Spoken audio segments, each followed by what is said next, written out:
When they see it come, when they see it all. Yeah, you see what you call it.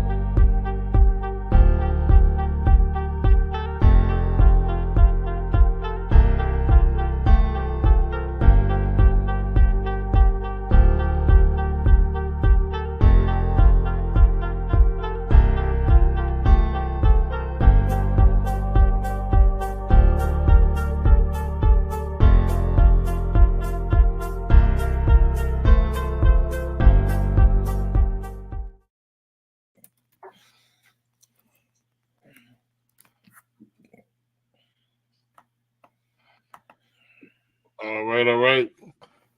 Let's go ahead and get it started, man. I know we a little bit late. I got the grades setting in, man. That wisdom, man. It's been a rough month so far. You know, so I've been super duper We swamped, just man. started. Huh? Yeah, we just started. It's been rough, Since man. May the You know, 5th. I had record highs and record lows, man. I had a record closing, clear to close in 7 days. Had another one that you know, we a couple of days we were supposed to close Friday. The underwriter hit us with 9 more conditions. You know, so out of the blue, so 9 more conditions. Right. Yeah, so been working on that all day, man. So so let's go ahead and get it started. I'm going to kick off the introductions real fast, and let's go ahead and get straight into it. Again, my name is Brandon B. Dixon, MLS 1541210. It's at Billionaire Loan Officer on all social media. Especially go to our YouTube. At Billionaire Loan Officer is the YouTube. Don't forget, man, like I said, know a lot of people's watch us on the replay. Go ahead and hit the like and subscribe button, get the notifications. So I know a lot of people watch us on the replay. They probably, you know, watch us later on, probably after they watch Corey Holcomb or Club Shay Shay. But you can go ahead and watch us live, too. You can come on right before Corey Holcomb. So, you know, you can make us your Tuesday night tango, you know, watch the power, you know, whilst we're talking real estate, then watch Corey Holcomb, man, 5150 show. Go to our website, www.applywoodb.com. You're ready to go ahead and get a mortgage or go ahead book me for a consultation. You call me 832-775-8357. You call me 24/7.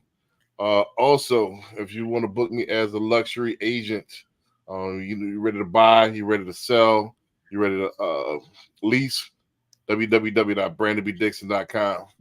Also, last but not least, clcinvestmentclub.com. If you're ready to go ahead and start your investment journey as a real estate investor, if you want to mitigate your risk, you know, so go ahead and let us get started with the club. And I got a couple big projects this year, so trying to get some investors right now. So let's go. CJ, I got you queued up. Let's see where we at. Here we go. All right, what's up, everybody? CJ, the realtor broker owner of Greenwood Realty Group down here in Houston, Texas. Connect with me on social media at CJ Sales Texas. That is CJSELLSTX. So let's connect on there. Check out the website, greenwoodrealtytx.com. If you're a buyer interested in finding out what's available on the market, or a seller you want to know, or interested in want to know what your home is worth, or if you're an agent looking to get more information on another brokerage, we got all that information online for you. Okay, YouTube. Check out CJ the Realtor on YouTube. We're doing, of course, our luxury edition of the home tours on there. So we're showing you some of the homes that are available or up and coming in the luxury space in Houston and surrounding areas. And we're also highlighting some of our local business owners. So especially if you're thinking about relocating to Houston and not familiar with certain areas, you want to know what businesses are in the area, check out the YouTube channel. Give me a subscribe, a like, a share. All that good stuff. We need it all, of course. And then, you know, we give back our mentorship program, B Mensa Academy, where we're teaching our young men knowledge of self-improvement, and entrepreneurship. So if you want more information or if you want to donate, go to themensaacademy.org. All right, Barry B, I got you keyed up. All right, this is Barry B, your favorite realtor. If you're looking to buy, sell, or invest in the Houston and surrounding areas, You can go to homesbybarryb.com, or you can Google me, Homes by Barry B. And I'm on all social media. Well, most social media platforms. Have a YouTube channel. Email me at barryb@homesbarryb.com. You can call me at 832-786-1270. You can text me. Let's talk about how to make your dreams a reality. Gotcha. All right, so let's go ahead and get it started on this week's episode of We're Talking Real Estate. I got a bunch of random clips, and I got a bunch of clips today, but it's kind of random. I got a kind of hodgepodge of different things that I want to react to. There's no really underlying theme, but we're just gonna go ahead, start chunking through them and see what we can come up with. But let's go ahead and start with the first clip. Let's get the reactions going, and then we'll roll from there. So let's go ahead and get it started. What we got? Yeah, these are a couple of ones I added today as well. I got some from that already been for the week, but some I already added. Multimillionaire in real estate. Develop pure Asian strip mall centers. They never have any vacancies because the businesses that occupy the spaces are high demand and high quality businesses.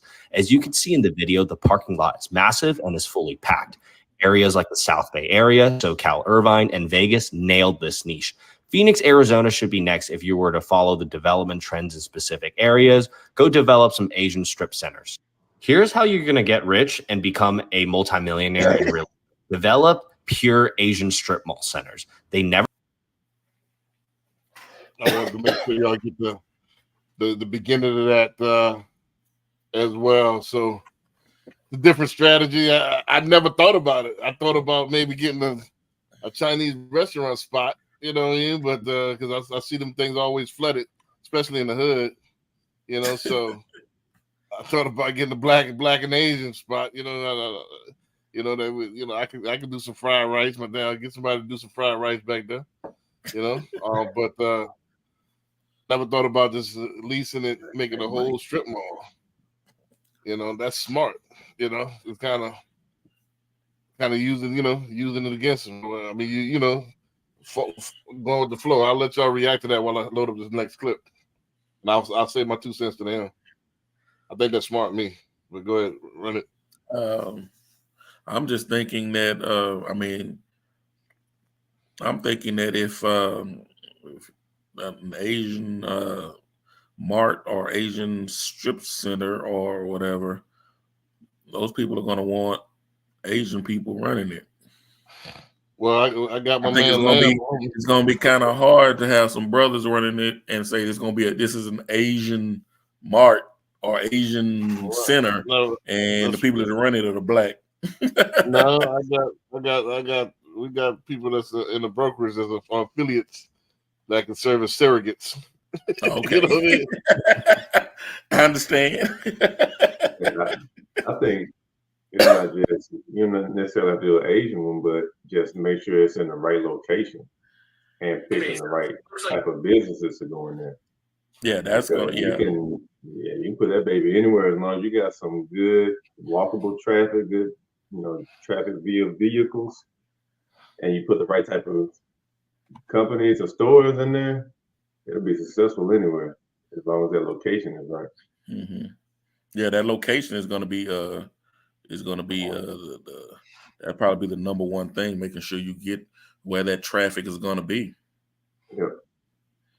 You find a highly congested area where you get a lot of driving and walking traffic. Yeah. I don't know if that's the same. You got some money, and you should be all right. I mean, I think it will. Anything if you got that formula, it will do well. But I'm thinking that this is a little extra sauce, like a cheat code. That's why Yeah. So it's like if you put those, this the flair or the lure that is Asian. I think you're gonna have more long-term tenants want to get in there, and businesses are gonna kind of be sought after, because it has a direction.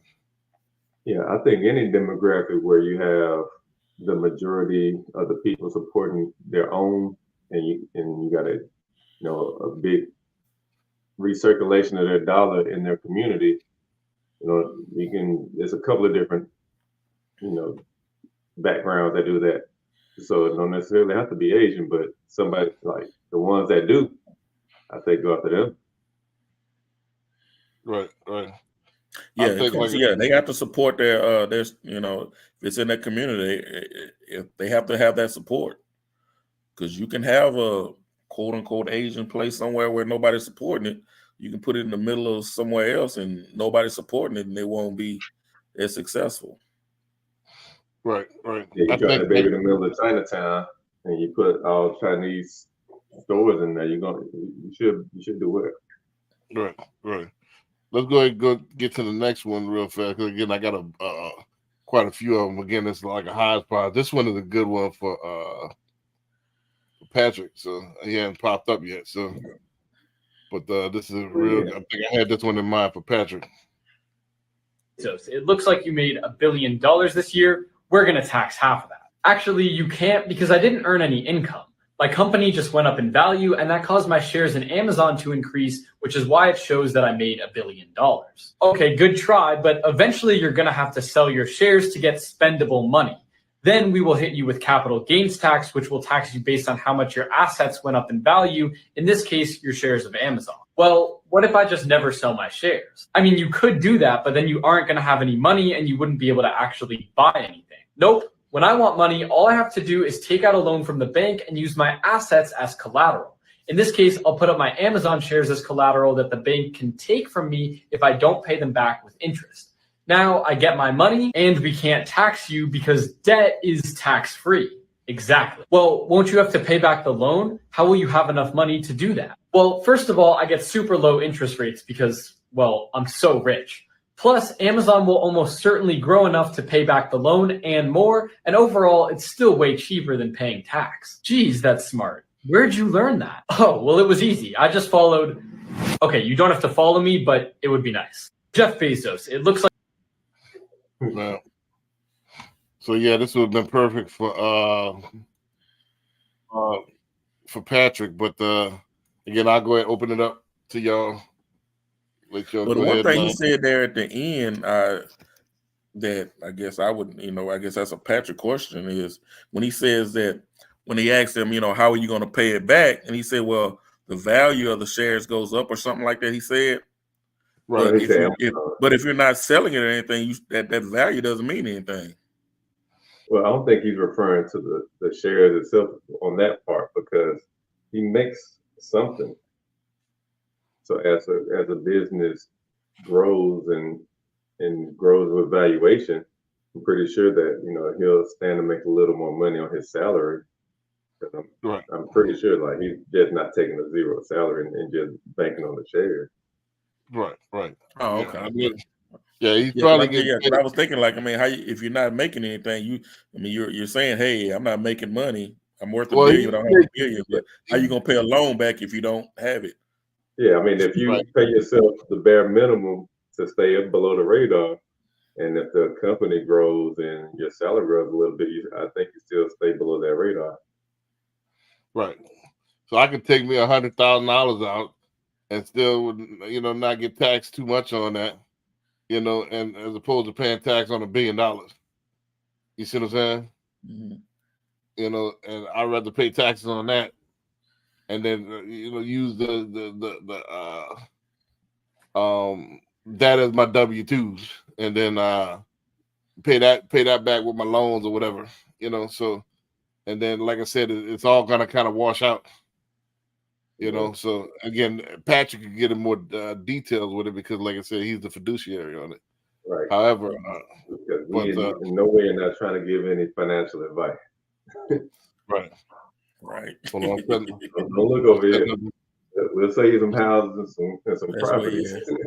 That is out of my tax bracket. Huh? That's out of my pay scale. But it's a good clip. I really wanted to put that in there. Now that I got the next clip set up, I can really chime in. I really wanted to put that in there to show people that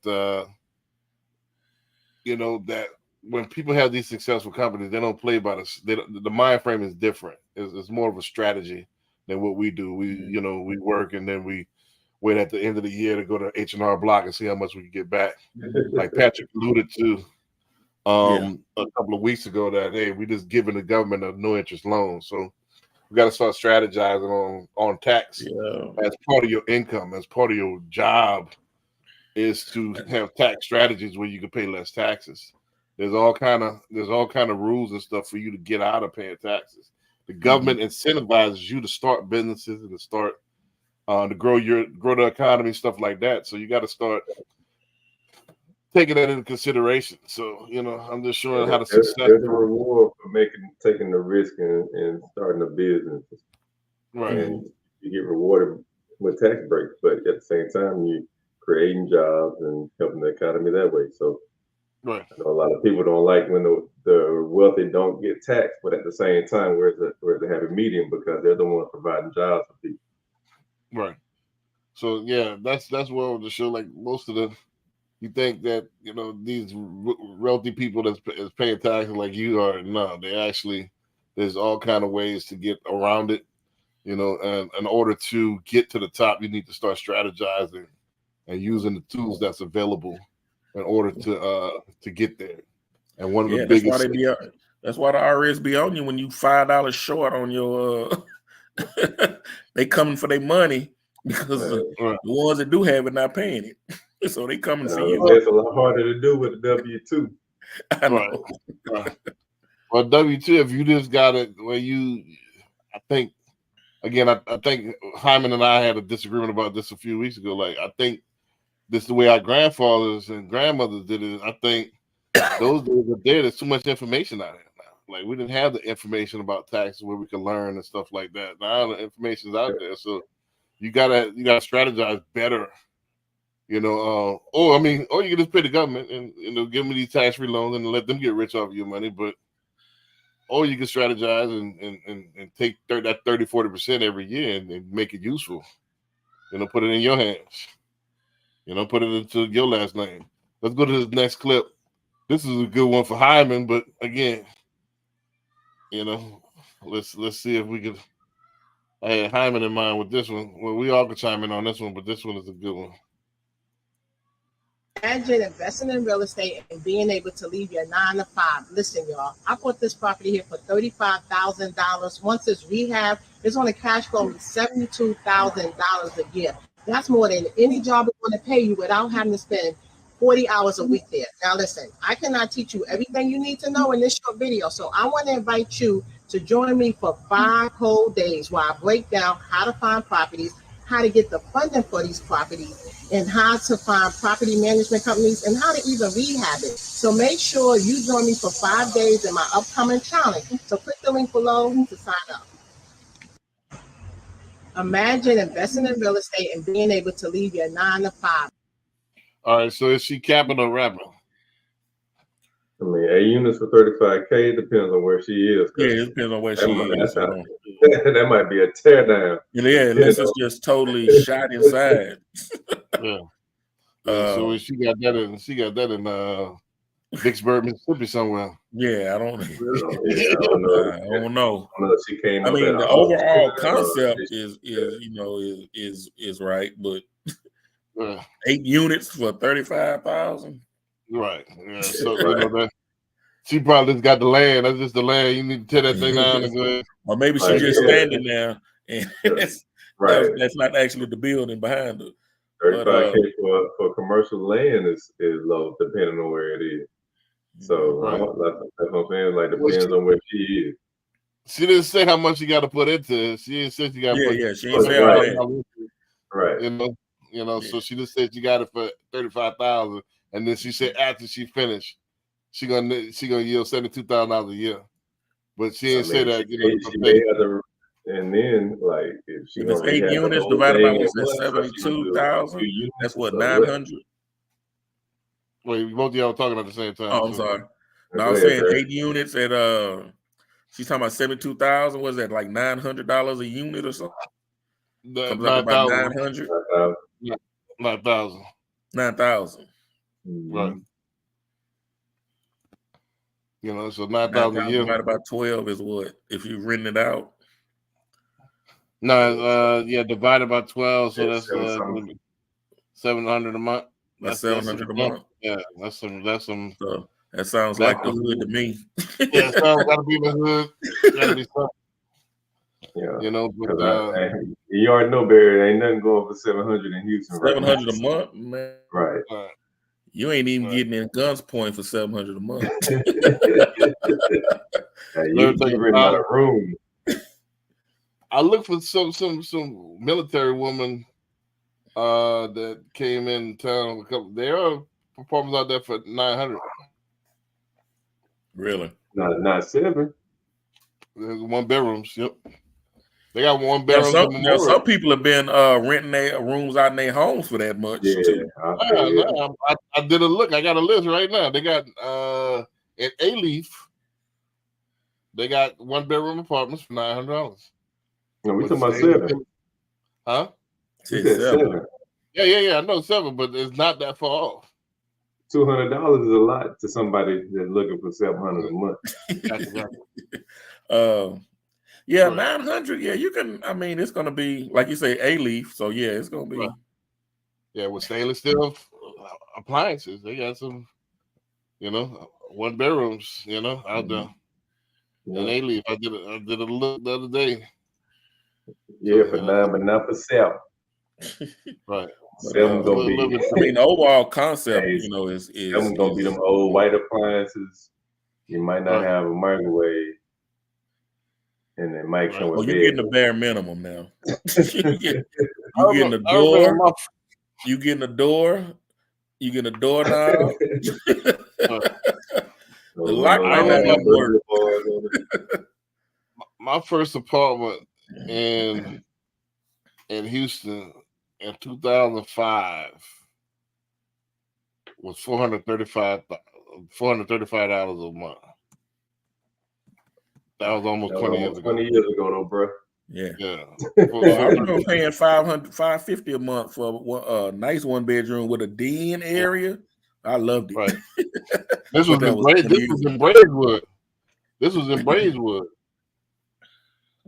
My first apartment in Houston was in Braidwood, man. It was $435. You get flooded over there? Yeah, we got flooded over there. That's why I moved out. I was about to say, yeah. Yeah, so but it was a nice area. My land is nice. You just gonna be swimming up out there when it rain hard. Yeah, my land, it was right there. I used to work out all the time right there at that 24-hour fitness right there for what is it, 610? So I used to work out at right there. Yeah. Then I used to go to that Walmart right there on 610 and 610 and Belfort right there in that little cut. Mm-hmm. Yeah, so that's my first little Houston experience. Everything over there. Right. So let's go to the next one real quick. And shout out to everybody that voted. Today was the last day. I hope you got your vote in today. Super Tuesday. Yep. Right now, we're seeing luxury apartment buildings with massive vacancies. The landlords, they can't fill the units. In this property where I am right now, there's over 170 vacancies. This is something I'm calling the luxury rental crash. In more and more cities, we're seeing these vacancies. We're seeing the landlords have to cut the rent. Actually, in this property, the landlord's even giving 2 months free rent on a 12-month lease, which is a 17% discount. Despite that discount, they're still struggling to lease it up. So here's what you should expect. If you're a renter out there or if you're a real estate investor, expect rents to go down by more in 2024 because people are still priced out of the rental market at the same time that all of these properties are now delivering onto the market, which means that rents in your city could go down in 2024. And if you want to track that data, let's suggest you go to www.reventure.app where you can access rental rate and cap rate information on every zip code in America. This is a huge thing happening across America right now. We're seeing. I don't know what part of America he's talking about. Like across America, I'm like, I don't know about that. I don't know if he maybe he in Des Moines, Iowa, or something. I don't know. I need to have talking called Cap. Well, you talking about luxury. You talking about the luxury space. It don't matter here. You know. So you saying the luxury space ain't got no vacancies? No, Man, look, I have not seen a luxury apartment give 2 months rent. nope. And I just left. Well, maybe in a couple weeks ago, I went to this luxury apartment complex where they have penthouses, and somebody was just moving out, but they already had somebody moving in, and they charged like 15 grand a month for this joint. But it was nice, Right. like 3-bedroom penthouse, snatched Right, up right. just like that. Right. Yeah, I And wouldn't they're doubt like, their they're vacancies. like but- 98% occupancy rate right now, and it's Right. like luxury. Yeah, I Right. wouldn't doubt their vacancies, but one apartment complex said 170 vacancies. Yeah, I Right. mean, I wouldn't put a luxury joint like out in a random spot. It's just like everything. It's all about location. Yeah, it Right. is. You can put like I wouldn't say luxury, but just below that, pretty much Now, anywhere. maybe some of those are trying to they're not luxury apartments, but they're trying to charge luxury apartment rates, and Right. it's not working Maybe out. that's what we're talking about in the middle. Those ones in the middle. Well, anytime you're in the middle, you suffer. If you try to be not quite Nordstrom, not quite Walmart, you're in the middle. You're gonna suffer. You gotta pick one side. Hmm. You know, so Yeah.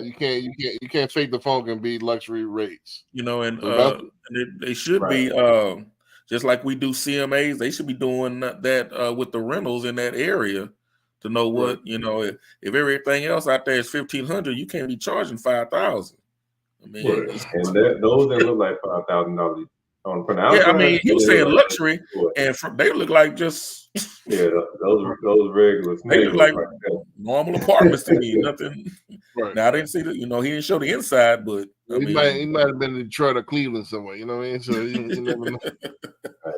Yeah, you crazy. If you gonna put a what's luxury apartment, to one might not be luxury to if another. you put a luxury apartment somewhere everybody's leaving, then that's on you. Right. Well, I got one more about this dude. I hadn't even seen this one yet. I just caught my eye where it said he said $18 for a Big Mac. So this is a reaction to me because I never seen this one. So Yeah, you real random tonight. I'm real random. I'm here for it. Let's do it. Problems here at McDonald's. They've increased the prices on the menu so much. We're seeing $18 Big Macs in certain parts of the country that people can no longer afford to come to McDonald's, with their CEO saying in their most recent earnings call that those making under $45,000 a year are not coming to the restaurant as much. And the reason they're not coming is because the menu prices have just gone insane. The cost of a Big Mac has gone up by 253% over the last 25 years. And now we're seeing that these menu price hikes are starting to have a negative impact on the company. McDonald's, in their most recent earnings report, reported lower than expected revenue for the first time in almost 5 years. And thus now the CEO of McDonald's is saying we got to focus more on affordability, but it might be too little too late. Because if it costs $10 to get a Big Mac meal, I'm just going to go to Chipotle instead. Folks, we are now having big problems here at McDonald's. Valid point. So why is the CEO talking about they need to lower the prices? Isn't he the one that agreed to raise them? Well, he probably raised too much. You know, probably raised Hey, too when much. you, When when you you make got noise, you like got you can't- shareholders, please, you got to keep doing things to raise that sticker price. right. So And the yeah, bad he probably part is priced like, himself oh, out. we got to double back and and it's just like I was talking about before. I think it was Patrice O'Neal was talking about when sneakers used to be like $40, and then they jumped it up to 80, and everybody was like, "Oh no, that's y'all crazy. There's no way we can buy that." And then they drop it to 60, and you're like, "Ooh, okay, that's better." It's still $20 more than the 40. So they gonna go up on you and drop it just a little bit, so you feel okay with spending a little more, but it's gonna still be more regardless. Yeah, I mean, $18. I mean, ugh. Why would somebody want to do that? Well, like you say, when you can go to what he said, Chipotle or something like that, and Yeah, you get something you get a nicer. burrito. Yeah. Chipotle ain't got fries. Oh yeah, yeah. Hey, them That's fries ain't the thing, a joke. I don't know if y'all noticed, you know, Them special fries. I don't know if y'all noticed, but I'm kind of a fast food type of dude. So I don't know if you noticed that fast food used to be back in the days and it's all getting blurred right now. It used to be, it had a drive-through, you know. So Burger King, Wendy's, McDonald's, that was fast food. Chipotle and all that was considered sit-down restaurants. Even though it was takeout, it was considered a restaurant. You know, this is my logic from back in the day. It still was, it was a restaurant. You know, so now it's all kind of clumped together all over. Fast food and takeout restaurants like Chipotle. What else they have? That's in that mid range. You know, with no drive-through. Free Birds, Mods. You know, stuff like that. Jason Billy or something. Yeah, Five Guys. Yeah. So those were supposed to be a little bit more upscale, but now they all the same price. You know, there is no like lower fast food tier. Like McDonald's want to be. That's the problem. McDonald's want to be the kind of the same prices as a Five Guys. Right. You know, I looked at it some kind of way. I was scrolling last night. I looked at a McChicken is used to be 99 cents. I don't think $7. Shoot, the hamburger used to be 49 cents back in the day. Yeah, like a McChicken, a spicy McChicken used to get them for 99. It's not real chicken. That's the thing. It is like it's that goop, the goop scoop. Yeah, ain't nothing real in there. It's the goop that they take at a chicken patty. It's not real chicken. That's so you get why you talking that McRib. There wasn't no bones in that rib. They had the bone shapes. They had the bone shapes in the meat, but there wasn't no bones in there. So like, you paying high dollar. You paying high dollar for poison, man. Like, man, it's getting the same. It's all clumped together. Yep. You know, the sit down stuff used to be Wingstop. You know, when you sit down at the restaurant, you get takeout, but you know, there used to be drive-through stuff. Used to be drive-through stuff. Popeyes and all of that was drive-through. You know what I'm saying? Get a better burger, doggone Applebee's or Chili's or something. Right. Yeah, if you want to pay that much. Well, actually, they in the same ballpark. They used to have those $6-8 burgers. It's a sit-down spot compared to going through a drive-through. So Red Robin, the gourmet hamburgers. Red Robin, but my point is that you got McDonald's and stuff that's the same price as a Red Robin burger. They're trying to go up to another level, but they need to stay at that affordability. Big Mac been the same for 70 years. Ain't nothing changed. That's what I'm saying. So why you charge $18 for it now? Yeah, the patty is smaller than the size of the breakfast sausage now. And then they try to fool you by giving you an extra slice of bread in there. Right. So they're getting worse. So, I mean, you're paying more for less, and it's crazy. Let's go ahead. This one right up my alley right here. This one right up my alley. This is rando though too, but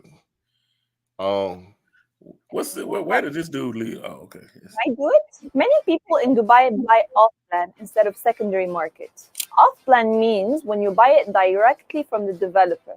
And what is really growing in popularity in Dubai is what you buy in during construction. That means your property isn't ready yet, but you're already invested in it. And let's say it will be ready by 2026. Some people might ask, why would I even invest money in something that doesn't even exist? Here is the deal. When you buy from secondary market, you have to pay full cash or take a mortgage from the bank and pay interest every year. But when you buy directly from the developer, you pay in installments called payment plan, and that is free of interest. So it's a great deal for you. But let's say you're not patient enough to wait until the handover and you want to resell it now. Can you resell something that is not built yet? Yes, you can. And that is the best part. In Dubai, you can officially resell once you pay 30% to developer. So here's what many people do. Instead of buying one apartment for, let's say, 1.5 million dirham, they buy 5 apartments and pay 30% and then resell it. That's called flipping. So it's fully legal and it's a win-win for everyone. Because people who buy from them also benefit.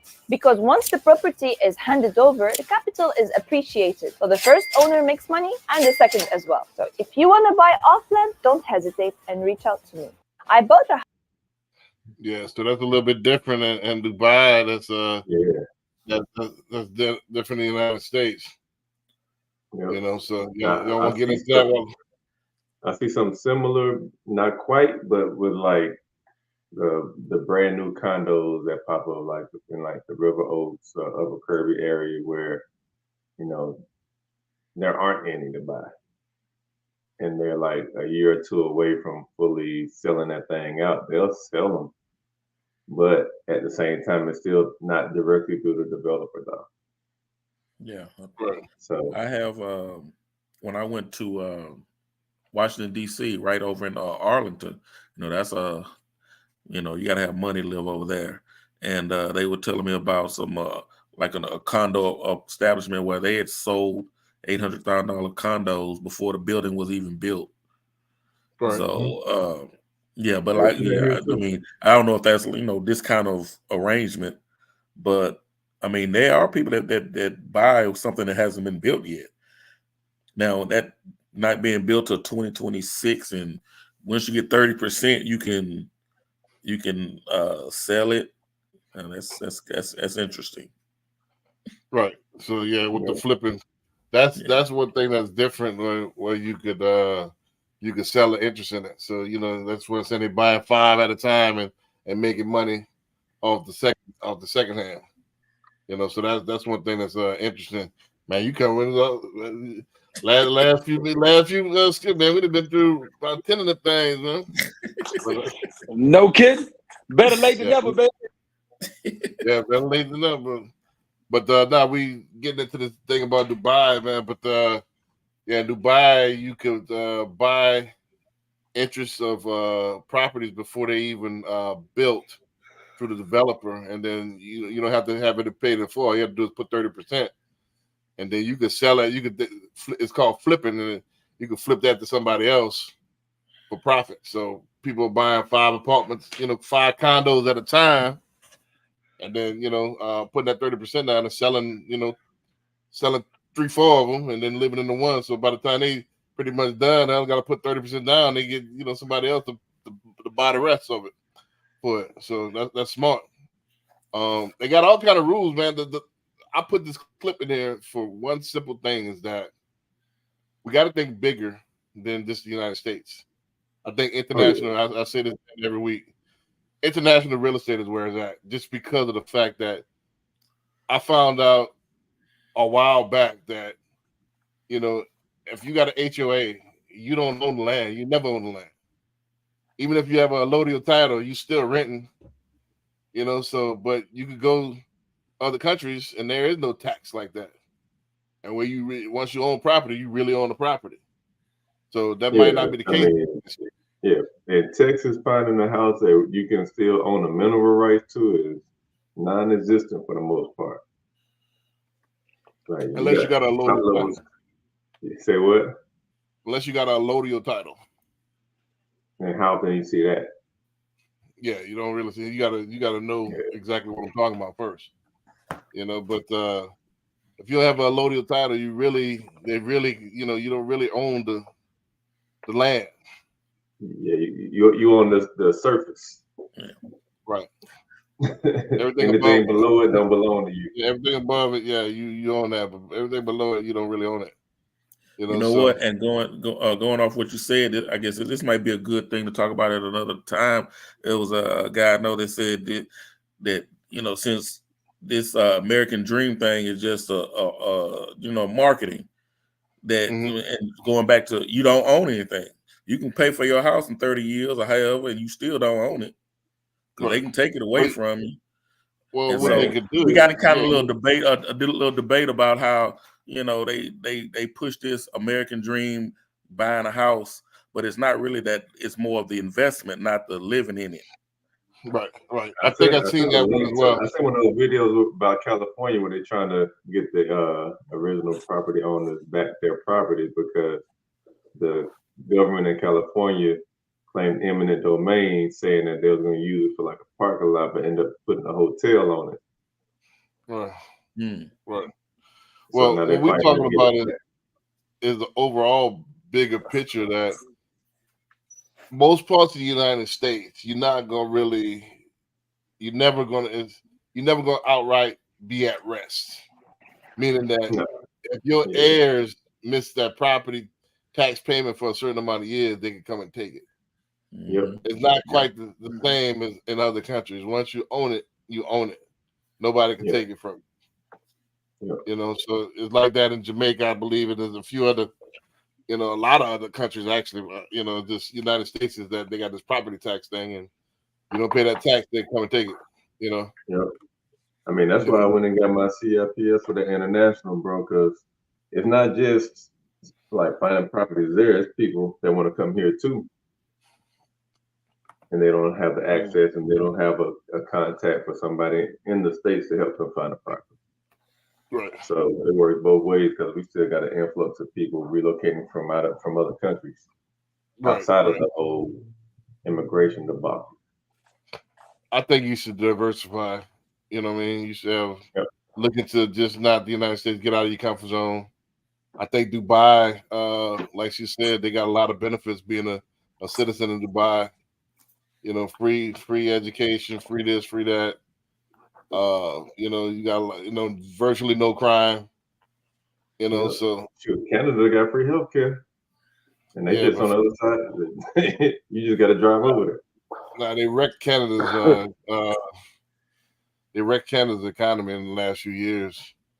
So the Canada economy is terrible right now. But a couple other countries like Dubai and Thailand. Thailand has never been colonized. So they got a great economy. You could I say this every week. You could live like a king out there for a fraction of the cost without inflation. There's places like that, like Thailand, and there are a couple of places in the Caribbean. So you don't even have to go very far, but there's opportunities out there. You just gotta have an open mind, and I think that's something that limits a lot of people's beliefs is that they can't see themselves leaving the country. Right. We get stuck in that mold. Some people get stuck in the same city. I don't get that nowadays, man. Some people. Oh, not just that. They stuck in their same neighborhood. Some people don't even leave their neighborhood. Same neighborhood, same city. Like, God, man, how small is your world? But yeah, man, I was gonna go book my flight to Thailand. This summer, go out there and just see what it is. It's only $1,000 round trip. Until I seen the Fly Emirates bathrooms, like, man, I'm not sitting on that plane 16 hours in them little bitty bathrooms, man. That's a long flight, bro. Yeah, I don't see you quenching that long, bro. Yeah, like, man, there ain't no way. It's a little bit better than a Delta flight, but it ain't that much difference, man. You gotta be a contortionist, to get one of the bathrooms. You just gotta go and boss up, get that Emirates. That's what I'm saying. Emirates. You see Emirates bathroom? Not that first class joint. Got a shower in it. Yeah. Yeah, somebody go first class. First class. You talking some money first class? Yeah. If I can get that economy bathroom. Ain't no better than Delta. Oh yeah, I ain't talking about flying economy. You can't fly economy that far. You know what the first class tickets is? Yeah, they probably about 15. I'm like Ocho when it comes to that. I'm cheap when it comes to that, man. I ain't trying to. I'll pay $1,000 for round trip, but I ain't gonna pay no. I'm not gonna pay no $10,000-$15,000, man, to fly, man. Knowing I can get that for. You either gonna walk out the plane or you gonna hobble out that mud trying to fit in economy on a 20-hour flight. I told you I'm gonna get in the aisle at point. I'm gonna just get at the door and just point and just aim. You know what I'm saying? I'm gonna just have to pass. And people gonna be waiting for you at the other airport. Right. Man, ain't no way, bro. Like, ain't no way you could get, man. People sitting there comfortable in that bathroom, bro. There's no way. Telling that business class, that first class ticket, that joint working. Right. Let's do this next clip right fast. I ain't flown to Thailand, but I've been to Europe and Africa and stuff. Like, You don't want that. You don't want that kind of. If this is true, and it takes $50,000 more per income to buy a house after pre-pandemic, that means the nationwide average mortgage payment has gone up about $1,900 a month. And this is why so many are saying it is almost near impossible for millennials and Gen Z to become homeowners. Who do you know has increased their income by $50,000 a year? And the sad part is history is about to repeat itself again. Remember in 2020, when the Feds cut interest rates, brought more buyers in the market, drove up prices? What do you think is going to happen in the next 4 to 6 months when the Feds start cutting interest rates again? History is just going to repeat. You call it fear mongering or call it for what you want, but it did happen in 2020. So you can either wait it out and see when rates pull back if it will happen again, or you can buy now and refinance in the future. It's up to you. For those of you who can't wait, here is the nationwide average mortgage interest rate. Remember, these rates are just a ballpark. Give your lender a call so you can get an accurate quote. So let me know in the comments below. Do you think lower interest rates sometime at the end of this year is going to drive prices and payments up again? Let me know down below. Yep. Didn't he just do the same video a couple weeks ago? That's why I don't do too many of those videos because there's only so much you can talk about. I mean, he's saying the same thing. Right. We've been talking this for the longest. Yeah, so there's only so much you can talk about. That's why I don't do what everybody else do. Everybody do the same thing. You know, it's not sexy. You know what I mean? You know, it's not, and then it's gonna get repetitive. There's only so much of our business that you could overlap. That's why I kind of like do these reaction videos. It's a little bit more interesting, you know, than hey, you know what earnest money is? Earnest money is, you know. How many times you go slice that? You know. But, talking about I mean, he's actually, it's not like he's talking about it like it's going up and down every day or something. It's like, well, you got to make it interesting. It went up a little bit after that CPI report was in February, so it went up. Rates had gone up a little bit, but now the Fed is coming back saying that they're happier with the numbers. So, like, they dropped some more, didn't it be? They kind of staying steady right now. They went up when that CPI report that same day, and then they slid back down a little bit, but they staying steady. They're not really moving, you know. They're not really moving at all. I mean, everything will be a crawl probably till May, June. You know, and then like you said, it's about to be bananas. Yeah, I was gonna say, but when it is, if you're a buyer, you do not want to see that. So now you want to, you know, I ain't gonna give away. I almost gave away too much game, so I'm not even gonna give no game away. But when it's bananas, it's gonna be bananas. You know, that's all I'm gonna say. Yeah. I'm saying, like, because I'm already prepping for it. Right. You know, so. Being a buyer's agent in that type of market, so. And y'all better get it now before they change the rules up too. You know, you're gonna tell them next year you might not get no commission as a buyer's agent. So y'all buyer's agents better eat this year. Right. Yep. Buyer commissions ain't going away. I don't think so. They just talking. Yeah, ain't nobody working for free. Their expectations are unrealistic on that. Ain't nobody working for free. And the buyer's gonna want representation, so they ain't gonna just let them buy without representation. Yes. Right. That's not going. And that's why you see NAR offering that free AVR designation class now. So it's like, okay, they trying to kind of teach these agents how to work with buyers and how to communicate that commission conversation too. And I bet you they talking about that heavy in that class now. Oh yeah, right. And CJ, I hear that there's supposed to be some realtors or some people trying to start another organization to, you know, as like a competition to NAR. Yeah, you seen it's like at least like 4 or 5 of the big companies that no longer make it a requirement to be a member of NAR. Mm-hmm. So, hey. It's gonna be interesting to see what develops out of this mess. Right. So basically, you know, what I got from that video is I was telling the customer this earlier today, like, you know, all this, should I work on my credit and should I wait and you're just making it worse on yourself. You know, when everybody hop in the market, it's gonna be fast and furious this summer. And everybody gonna be jockeying for position. Everybody gonna be jockeying for the houses that they want. And what's gonna be left over is, like we said in 2020, 2021, it's gonna be the dogs. You know, it's gonna be left over. Cherries, all the cherries gonna get picked off the vine or the branch, and it's gonna be left as the dogs. You know, and then whoever got money is gonna win.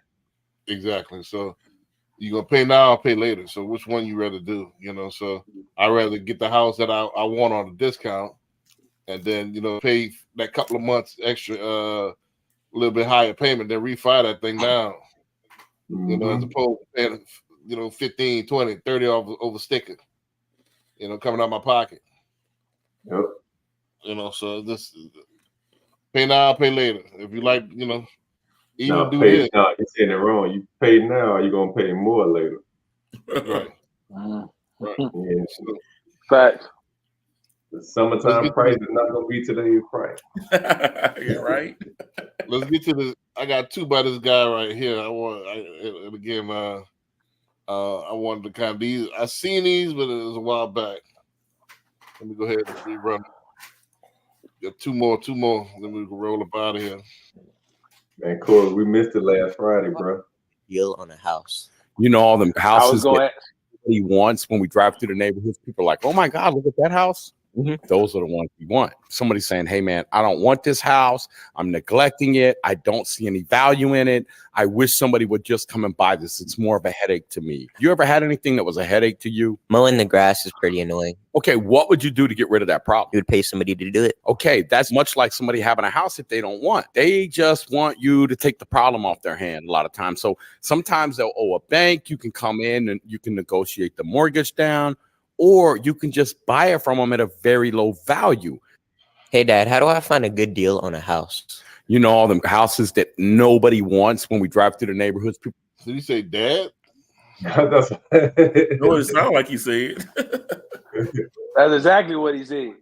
Yeah, I'd have never thought that. He threw me off for a loop with that one. You know, so but now what what do y'all think about that one? You know, I'll let y'all. I mean, that's what wholesalers do. Yeah. They find these properties in these areas where people either need to sell, or they just don't want the property flat out and okay with, you know, whatever price they get offered. Because in a lot of situations, especially in like older Black neighborhoods where somebody's grandpa was living there for a while, they passed on or whatever. Now they inherit the property, but they could be in a whole nother state. Right. They can't do nothing with their property if they don't have the mindset for it, so they just want to get rid of it, cash it out. Yeah. Right. I never understood how these old, especially these commercial buildings and these old houses, how they get so far out of code and neglected. You know, so think about it. Like that same situation, if somebody like is inheriting a property, they could just be paying the taxes on it. If they're in another state, they could just be paying the taxes, so it's not taken from them, and you're not doing anything with the property itself. Probably get somebody to come and cut the grass or something, and right, they might do that. They doing the bare minimum just so they can keep the property without it being taken by the city or the county or whatever. Yeah, neglection. They don't have no plans to redevelop. They don't have no plans to fix up. They just don't want to lose it. But we'll sell it. And for a lot of people, you know what I'm saying, the financial situation is different. They just don't have the reserves. They live in just to make the money, you know what I'm saying, so they can keep their head above the water. So, you know what I'm saying, a lot of times when something goes out, you know what I'm saying, they got Uncle Ben going in there trying to put Band-Aids on everything instead of just completely replacing it. And then that becomes a problem after a while. Yeah. But if you don't have the financial means, what else you gonna do? Right. Mm-hmm. Right. But Yeah, I mean, I think it's a little bit more than the neglect. I think he is looking at it from a wholesaler's lens. I think it's location when you're looking at properties. It's all about the location. Then you got to look at, for me, it was a big thing is the taxes. The tax district. So especially if I'm going luxury, I just refuse to pay $30,000-$40,000 a year on property taxes. People don't know that's in perpetuity. So it's almost like you damn near do better what CJ mentioned earlier in like renting something. You got to take all that in consideration, like maybe leasing something like the Grant Cardone method if you go luxury. You know what I'm saying? So this depends. But most of those situations you're not going to find in areas where they paying $30,000-$40,000 on taxes. Neglected homes. You're not going to find neglected homes. No. I'm talking about. I'm just talking about in general. In general. Oh, okay. Right. I'm talking about when you my overall strategy. Like I won't. If I get into that $1.5 million, $2 million space, that's when you start getting the high tax. You starting to pay, $30,000-$40,000. That's in perpetuity, and it's going up. So yeah, you got that property value, but at the same time, you got that tax though. So it's almost you rather liquidate those properties. I don't know, it's like a tip thing. It's almost like this Range Rover I got. It's cool while you got it, but you got to, before you start having problems, you got to get rid of it. Yeah, but I think people that are living like that, they not too worried about the property taxes though. Exactly, the money that they make, it ain't $30,000-$40,000 taxes. This depends. Like if you come from money, if you this is not new money, I think you good. But I think a lot of us, we first generations that's starting to make money. And if we don't play our cards right, we could be the last generation. This depends, this depends on your hands. If you don't stack that deck right, you leaving with, I got some properties that the tax bill on there $40,000, $50,000. And then, my daughter might be a teacher. She can't afford that. Then I set it up where these properties gonna pay for it. And they pull one card out that deck of cards and all come tumbling down. That's why you got to get with Patrick, get with like a real estate attorney, get that trust set up, get that insurance coverage. In most cases, people that's making that money got they stuff set up to where saying after the fact, they're not leaving the next generation strung out. I think that's the lower and middle class, that's actually, as a problem or a challenge with setting the next generation up. But once you get to that level, the likelihood of leaving your daughter that's a teacher asked out to pay $30,000-$40,000 a year is highly unlikely. You probably got $1 million to $2 million policy that she's going to inherit some money, so she'll be able to take care of that at least until she sells it. That won't cut it. If she got $1 million policy. At the same time though, if you at that spot and you creating wealth like that, your heirs ain't being teachers. Like they're not working. Your connection's too deep for your children to be a teacher at that point. You know what I mean? So that's not true. You can't control what your children want for their life. You can't. No matter how much. He say, "Yeah, you can." What planet you live on? You definitely can. You definitely can, bro. You can control your kids on. You can tell them what they want to do with their life. Hey, other people do it. Who is other people? Hey, look. How many times have you seen when somebody get to that level? It's like, look, either you do what I want, or I'm cutting your water off. I'm cutting that budget. That budget I'm giving you on a monthly basis, I'm cutting that off. So guess what them kids gonna do? Them kids gonna fall behind. Hey, just for example, just throwing this out here. How many doctors last name Patel, and how many teachers last name Patel? Right. Not many teachers. Right. Right. So you can do it. He was like, "You can do it." But get in there and this is- study. I think you're missing my point. I'm talking about Right. my perspective for us. Like if you talk about people last name certainly Patel, there's more of in their culture. I'm talking about Right. for us. So we need to change our culture. Right.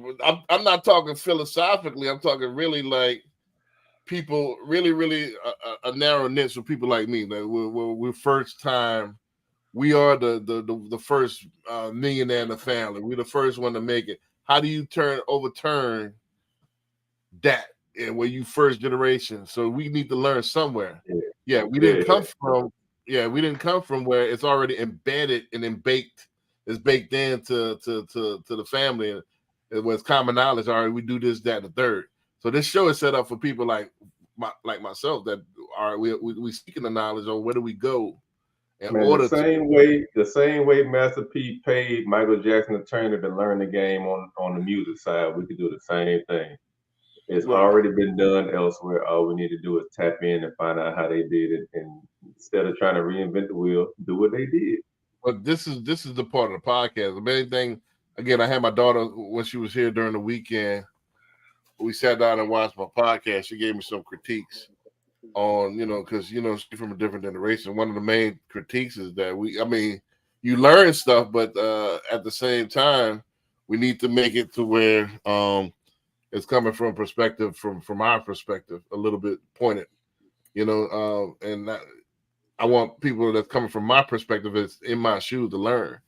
Like, hey, if you don't know that there's a problem, you just think, all right, I make the money, it's gonna sort out itself. Nah, you got to still strategize on this thing. You got to get with Patrick and stuff like that to have strategies and game plan. I wouldn't meet myself personally. I think when you bite off more than you can chew, when you go to those big properties, I think that's when you get in trouble. Yep. I think, and I know it's like counterintuitive. Most definitely. Yeah, I know it's counterintuitive. We want to get the biggest and the most grandest things that we could get. Soon as you make a little money. Yeah. However, you might do it better. I'm kind of feeling Grant Cardone on mind, for the long term, having that, maybe leasing that thing for like 5-10 years, and then downsizing when you get older. Because you die in that $1 million, $2 million plus house. That's a big bill. $100,000 a year. What is Ross? $100,000 a month? No, it's $30,000 a month. This is landscaping. Yeah. So that's why we gotta kill that notion of having instant gratification and teach to live below your means while you grind until you get your bread up. Right. And even when you get your bread up, you still can't. You gotta move. Right. Yeah. That's what I'm saying. It's like you got to get to a point where you have residual passive income coming in, and then that's when you start being able to play a little bit. But it's put that instant gratification is pushed so hard especially in our community, that we need to find ways to kill that and teach, hey, you gotta keep your nose down and grind. Well, let me put it. I guess everybody misses my point. I must be missing your point, bro. Yeah, you must be. I'm missing it too. Break it down, B, because I ain't understand. Right. Strategy, game plan. You could have extravagant things, but there's more than one. We just said earlier that you got to think globally. So if you want to invest in a super duper lavish palace dream home, why not look into doing that somewhere where there's not in perpetuity taxes? Doing that in Jamaica, Ghana, somewhere where, all right, once I build this is mine forever. Why go ahead and buy a resale in the United States where I'm gonna pay $80,000, $50,000, $60,000 a year, and I'm passing that down to my heirs? And now they might not be on the same, even after they run through this money. Boom! All right, now what I'm gonna do with this $1 million property? I'm gonna go ahead and sell that thing.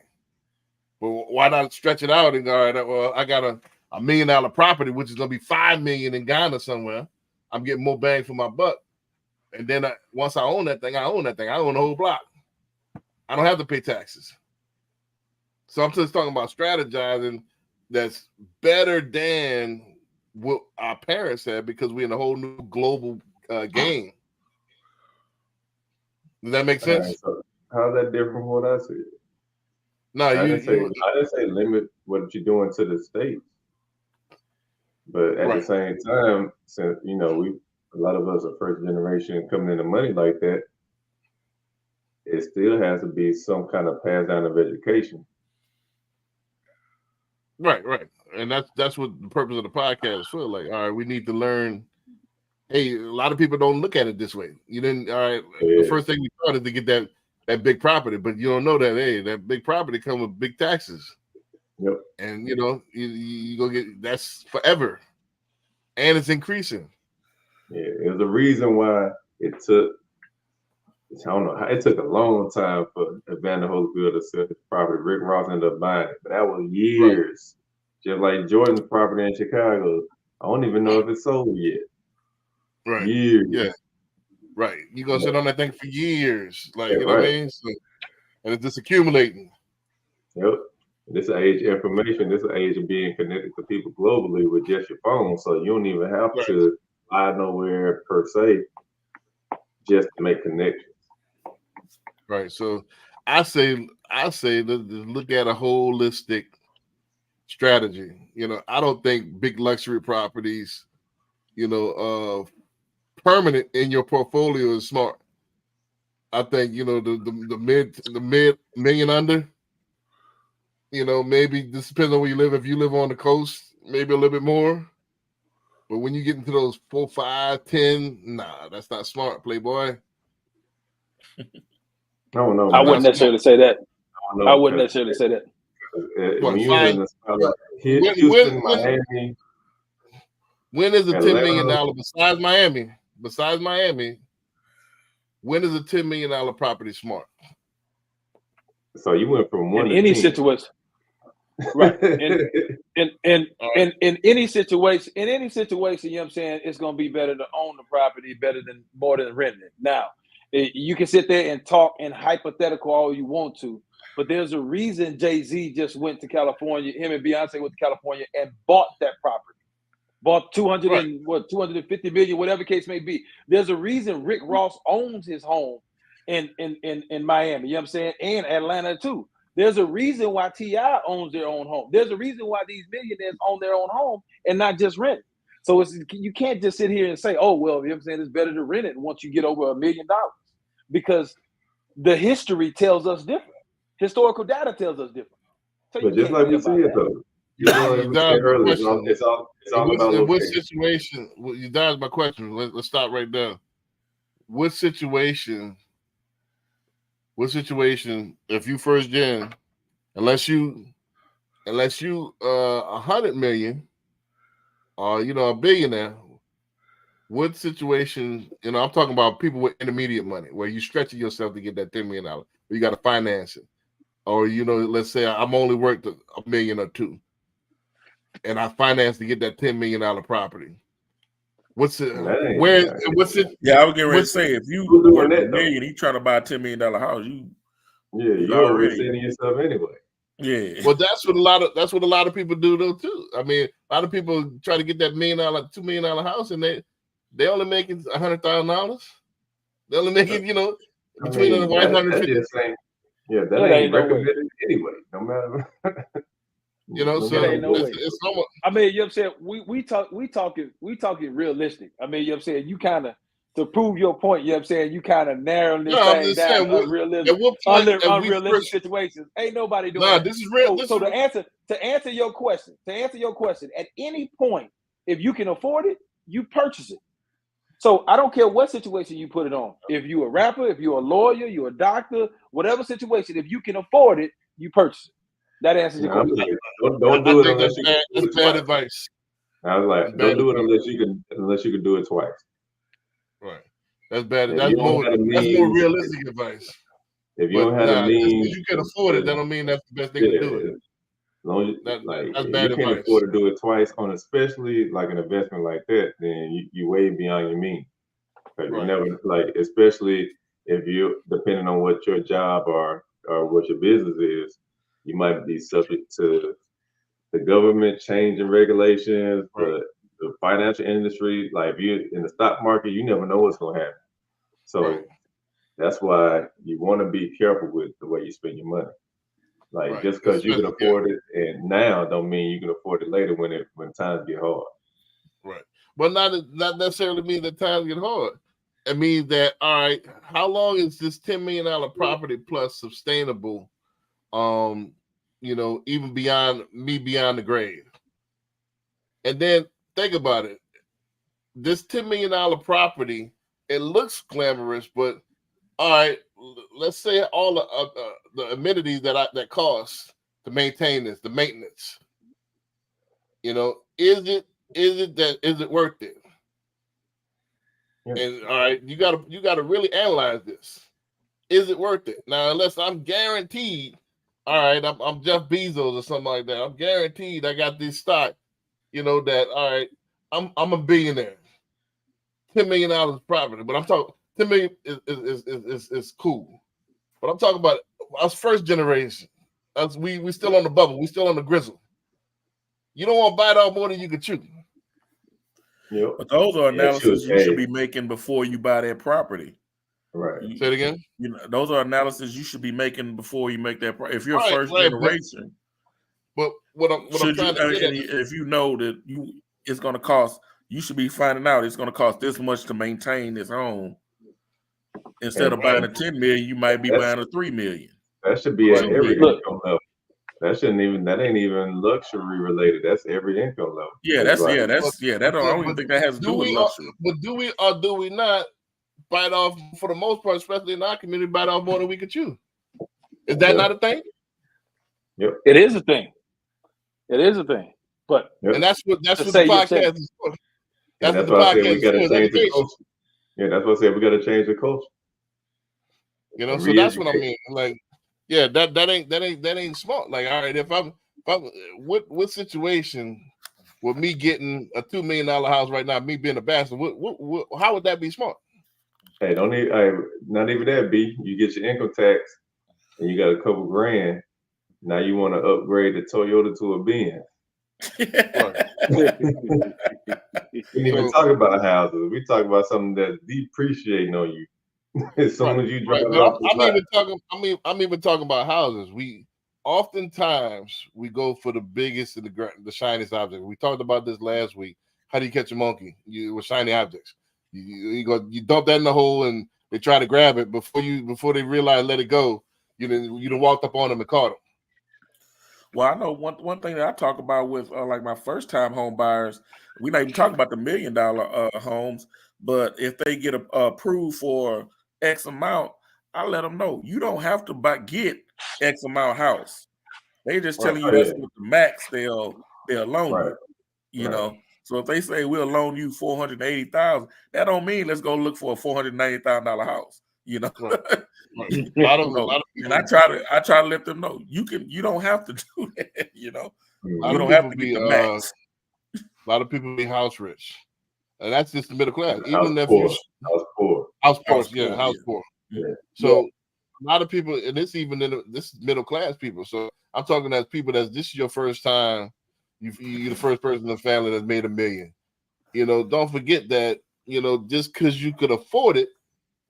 I disagree. Just because you afford it, that don't mean that's the right move. Right. I can afford a lot of stuff. That don't mean that's the right move. Let another COVID happen, and you're not an essential worker. Well, this is the thing. You got to ask yourself. Don't forget, it's luxury. Luxury means it's in excess. It's beyond a necessity at that point. Mm-hmm. So, with that being said, just because I could afford a brand new range, you see what I got. I got the 2020 joint. Even that's luxury. It's sitting there collecting dust. I'm having second thoughts. I'm like, damn, I could have gone ahead when they got me a hybrid. But that's a depreciating asset. What we talking about is houses. I'm connecting the two. You're saying that it's better to go and rent a house versus going ahead and purchasing a house once you get over a certain amount. Let me explain my position. Okay, let's hear it. I think with this luxury stuff, I think either we need to incorporate it into a business, or make that ultra luxury stuff short term stuff, like rent cars. If you want a mansion, rent it for a year. Rent it for a year, 18 months, maybe 2 years. Get that thing up. Because you know, 2 years. You'd got the itch on. You'd had your parties. You'd had you get over. Oh, you done lived a good life, man. It's time to go. You live a good life. Now go back to reality.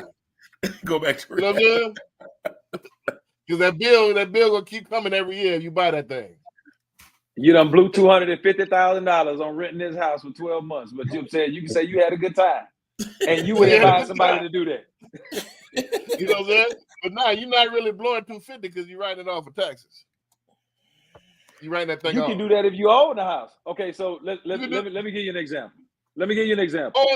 Let me finish. Let me finish. Damn, you ain't finished, baby. Lord have mercy. How long is this thing you cut me off. You cut me off. Oh, my bad. All right, go ahead. Goodness gracious. Okay, go ahead. Like I said, you could have more of a short-term strategy. Don't try to put, I would say, back to my original point, having the big $5 million, $2 million in your portfolio is not wise. To me, I would say, if I'm going to live that, I'm going to have that for 3-4 years, get the appreciation, sell it, then downsize. I'm not gonna try to pass. I'm not gonna be 60, 70, 80 years old with a $10 million mansion. Unless I'm Jeff Bezos. Yeah, it don't make sense to me. Could have a $2 million. I guarantee Jeff Bezos ain't got no $10 million property. It's way more than that. $2 million. But I'm saying unless I'm Jeff Bezos, not. I mean, I have similar type of that type of bread. Not. I'm saying I'm him per se. I'm saying I have similar type of bread like him. I wouldn't do that. Even if that, I wouldn't. I don't know if I would do that either. Because who am I impressing? You got to ask yourself in our community, who am I trying to impress? And then don't tell me that this. I got. It feels good. I gotta. After you experience it, now what? Now the money, monetary wise, is kind of gone. You get flat, man. All these expenses, man. Get off that thing, and put your bread somewhere else. I think that it's easy to say that now, but I'm saying the principles of them being able to purchase a property is beyond what we can actually understand, right? I'm saying Jeff Bezos is not going to be in a regular neighborhood where you got a $500,000 house and anybody can easily walk up to his door or threaten his family. You know what I'm saying? Like when it comes to that level, I have to worry about security. I have to worry about protecting my family. I have to worry about things other than just saving money and being inside a community with regular folk, because I'm not regular at that point. I'm known. If you're Jeff Bezos, if you take the Jeff Bezos example, then I'll be in the country somewhere where I own the whole city where you can't get to me. So you know what I'm saying? You got to drive a couple of miles to even get it. Stop it. So I'd rather have the land instead of putting that big. Where I'm just paying for the dirt as opposed to putting a mega mansion on that thing. But I said. Even if I had Jeff Bezos' money, where I can't, my children can't mess it up. But I'm not like that. I'm on the bubble. I'm on the grizzle. You know what I'm saying? I'm talking about us intermediate dudes that's above average. That's we got bread, but we ain't got no Jeff Bezos. I ain't got Birdman bread yet.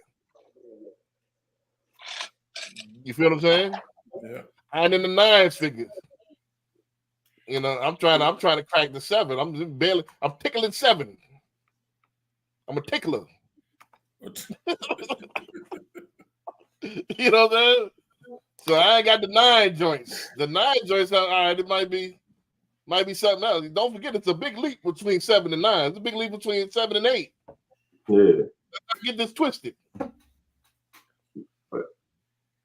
But at the same time, you're going to have measures in place that's going to protect your money regardless of your descendants. That 7 could be 6 quicker than that 9 could be 8. Am I right or wrong? That 7 figures could be 6 figures quicker than that 9 figures could be 8 figures. Yeah. I think they both just as fast. If you lose your money, depending on how you spend. If you got if you got a hole in a gallon jug and a 5-gallon jug, you know what I'm saying, you still lose it. I mean, what are we talking about? It's different levels. It's a different level. Different level. You don't understand money. You can't understand money if you say that. I don't think you understand or even believe what you said. But even believe it's, what you it's said right now. understood. It's easier to lose the money after you than make it. So But you gotta once you have some get to measure. a certain spot, Facts. once you get I to that can 8, co-sign 9, that principle.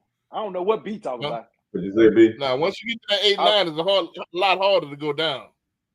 But understand though, once you get to that 8 or 9, you already in the mindset and got stuff in place to keep you there. Right. Like you don't go from having nothing to having 8, 9 figures. You usually hit that 6 and then 7, and then you learn how to get to that and then keep it up there. But once you get to that 7 figures the first time, that's easy to lose that. Right. That you just made my point. That's why I say that 7 easy to go back to 6, and that's too close to nothing to me. You see what I'm saying? For my I mean, if you think about it, $1 million is $750 now anyway. In the grand scheme of things. No, Hyman comment in the comments it's safe to say that a person makes $1 million and they have enough sense the right decision to keep $1 million. No Sirski. You better ask Adrian Peterson and all the other dudes. Yeah, you better ask a lot of these sports dudes that go Brizoke. Real Quiznik. Hey, there's a lot of athletes that made some bread and lost it. Yeah, exactly. So there was a lot of people on Wall Street that made all that money. There's a leap. Seven There's a figures, leap. you know what I'm saying? Now they down. Now I think there's a leap between the 9. When you get to the 8 and the 9, there's a difference between the 6 and the 7s. Because you could stumble upon $1 million a day. Young Doe said this, man. You could make $1 million on your phone. They got influencers that make $1 million. You could make $1 million winning a Fortnite tournament. You could make $1 million streaming. Right. $1 million ain't $1 million no more. $1 million really like 100,000 nowadays. Well, I said You know what I mean? Yeah, I was gonna say. I don't know what part of the planet you on. I'm talking about how quick you can make it. $1 million. $1 million. No Sirski. No Sirski. No Sirski. Boy, I wish Chevalier was on here now, boy. I wish Chevalier was on here. Goodness gracious. Where's Chevalier? Chevalier, call in, man. Call in, Chevalier. This man talking reckless out here. Man talking reckless. Yeah, so I remember we just talked about this earlier. Big Mac's $18 now. I remember when they were 2 for $2. This was in our lifetime. What Big Mac you talking about at $18 from McDonald's? We just played the clip earlier. Yeah, 99 cents back in the day. It used to be 99 cents, Playboy. You know, I go to McDonald's right now and give me a Big Mac and it ain't no $18. So I don't know what they must be in California or something. Yeah, certain parts of the country it's $18. We played the You clip ain't earlier. gonna get it for 99 cents either. You ain't gonna get it for 99. No, he ain't pick it up for 99 cents. He ain't pick it up for 99. So and that's a problem is because inflation has gone up so much, but the salary, people's salaries and the money they're bringing in is not in the same trajectory on the inflation scale. That's a legit problem. That's why the baby boomers is running into a problem because now a lot of them is banking on Social Security. Social Security ain't keeping up with the inflation on rental now, on rental income, rental property now. Imagine when we get to Social Security age, what's gonna happen? So that's why you can't rely on Social Security. Social Security not gonna be around. It's gonna be non-existent. Yeah, right. It's not gonna be My around. point is, you proved my point. $1 million ain't $1 million. It's not what it is no more. You got so many people that's becoming millionaires. Before, like back in my time, I don't want to say my time, I sound dated, but back when I was in the 80s and the 90s, there was only a fixed amount of millionaires. Now there's what is the statistic? Like 100 people, 124 people a month becoming millionaires. It's like it's getting outrageous. Like so many people getting in the club. You know, so it's a lot easier to obtain that. That was a big feat back then. Now you could make a song ski. Millionaire. You know what I mean? So how does that prove your point that $1 million is 100,000? Yeah, it's so obtainable now. So it's like anything. If how can I put it? So if back in the days, Jordans. Well, it still might be like that, but they got so many replicas. Remember when the Jordans were first coming out? Like the first runs? When you had the things on, you was an all-star because you had the Jordans. You could afford a $200 pair of shoes. They was 100 when Right. I was. A lot of people when I couldn't. was growing up. A lot of people couldn't. Yeah. Right. It was $100. So Yeah.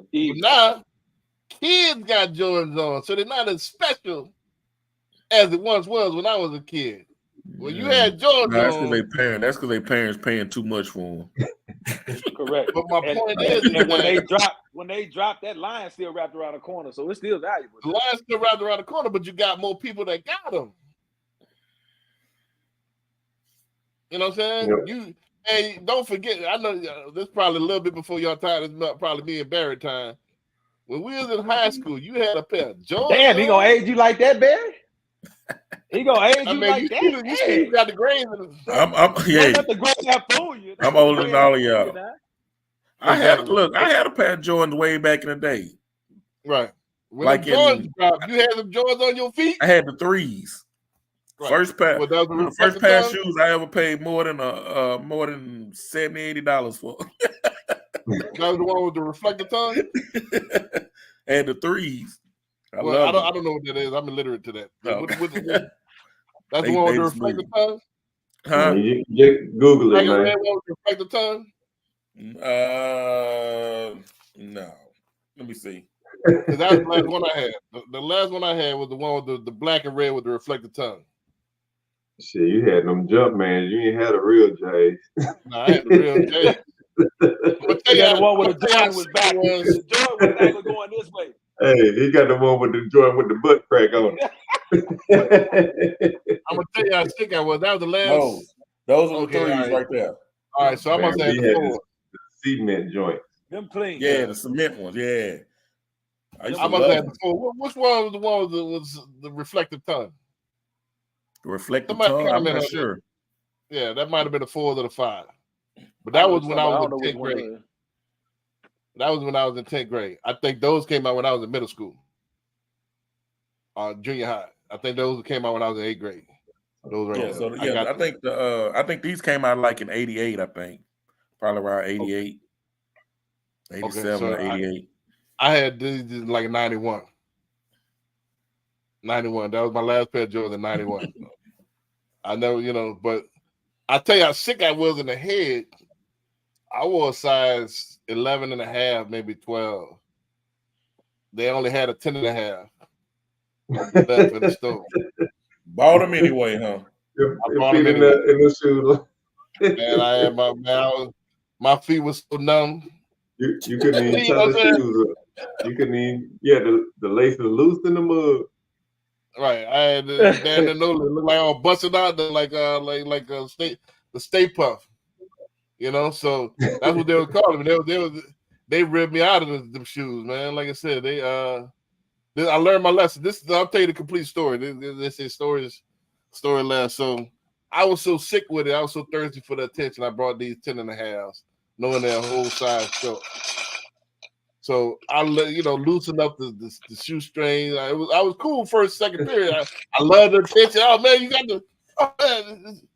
because I paid, I think $1.50 for them things.